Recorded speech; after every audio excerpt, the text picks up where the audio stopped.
Social മീഡിയയിൽ വന്നിട്ട് കൊത്തി കയറുമ്പോൾ ഡിഫമേഷൻ കേസ് ഫയൽ ചെയ്ത് കഴിഞ്ഞാൽ നമ്മൾ എന്ത് സംഖ്യ പറയണോ അത് ആ കേസ് വിജയിച്ച് കഴിഞ്ഞാൽ നമുക്കത് തരേണ്ടി വരും. അപ്പോൾ ഇങ്ങനത്തെ വലിയ വലിയ സംഭവങ്ങൾ ഇതിൻ്റെ പുറകിലുണ്ടെന്ന് അറിയാതെ പോലും വീഡിയോ ചെയ്യുന്ന ക്രിയേറ്റേഴ്സാണ് ഇന്ന് നമ്മളെ കേരളത്തിലുള്ളത്.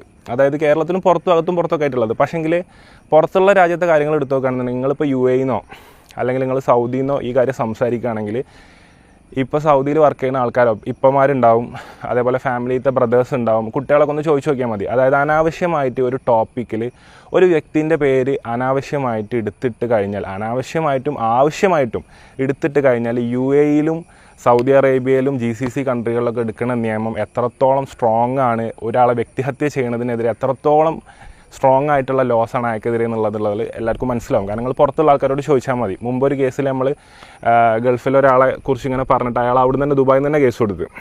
വളരെ ചുരുങ്ങിയ ദിവസങ്ങൾക്കുള്ളിൽ ആക്ഷൻ ഉണ്ടായി, മറ്റേ ആൾ ഉള്ളിൽ പോയി. ആകെ അതാണ് പ്രശ്നം.